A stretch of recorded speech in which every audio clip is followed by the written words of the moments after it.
ইবতেদায়ী মাদ্রাসা শিক্ষকদের পদযাত্রার আরও খবর জানাতে সরাসরি যুক্ত হচ্ছেন সহকর্মী তৌহিদুল তারেক। তারেক, মাদ্রাসা শিক্ষকদের পরবর্তী কর্মসূচি নিয়ে বিস্তারিত জানাবেন।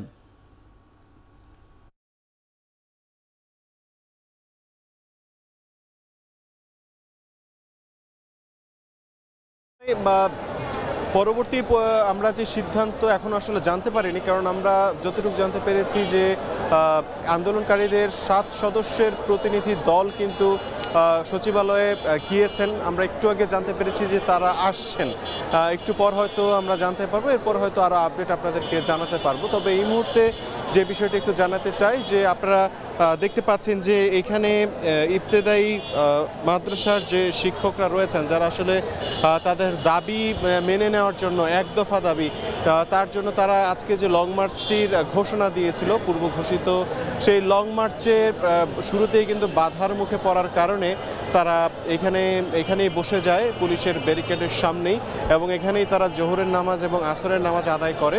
এবং মুহুর্মুহু স্লোগানে আসলে তারা তাদের যে এক দফা দাবি, যে ঘোষণা দেওয়া হয়েছিল তাদের জাতীয়করণের, সেই ঘোষণা দ্রুত বাস্তবায়নে প্রজ্ঞাপন জারির এক দফা দাবি কিন্তু তারা জানাতে থাকে নানামুখী স্লোগানের মাধ্যমে।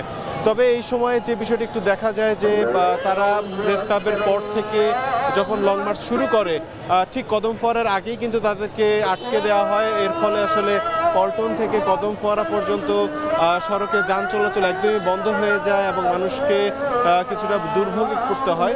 এবং পুলিশের পক্ষ থেকে বারবার তাদের অনুরোধ করা হলেও আসলে তারা তা প্রত্যাখ্যান করে। এক পর্যায়ে শীর্ষস্থানীয় যারা রয়েছেন, তাদের নেতারা রয়েছেন আন্দোলনকারীদের, তারা সকলের উদ্দেশ্যে বললেও, আহ্বান জানালেও আসলে আন্দোলনকারীরা তাদের অবস্থান ত্যাগ করতে তারা রাজি হননি এবং তারা সেখানেই বসে পড়েন এবং এখন পর্যন্ত কিন্তু তারা এখানেই অবস্থান করছেন। তবে যে বিষয়টি একটু উল্লেখ করতে চাই যে তারা আশা করছেন তাদের যে প্রতিনিধি দল রয়েছে, তাদের এই প্রতিনিধি দল আসার পর তারা যদি কোনো ভালো সংবাদ পান, সেই সংবাদ পেলে হয়তো তারা আসলে এই তাদের পরবর্তী কর্মসূচি কী হবে সে সম্পর্কে হয়তো তারা জানাবেন। তবে গেল 21 দিন ধরে কিন্তু তাদের এই কর্মসূচি চলছে। প্রেস ক্লাবের সামনে তারা অবস্থান কর্মসূচি করে আসছেন এক দফা দাবিতে। বেশ কিছুদিন আগে কিন্তু পুলিশের সাথে তাদের ধাওয়া পাল্টা ধাওয়ার ঘটনা ঘটে, এরপরে কিন্তু পরিস্থিতি কিছুটা আরও ঘোলাটে হয়ে যায় এবং তাদের দাবি আরও তীব্রতর হতে থাকে। তাই আজকে আসলে সবশেষ তাদের প্রতিনিধি দল আসার পরেই আসলে সবশেষ তাদের কী কর্মসূচি হবে তা সম্পর্কে আসলে জানা যাবে। এই ছিল সবশেষ। ইবতেদায়ী মাদ্রাসা শিক্ষকদের আন্দোলনের খবর জানাচ্ছিলেন সহকর্মী তৌহিদুল তারেক।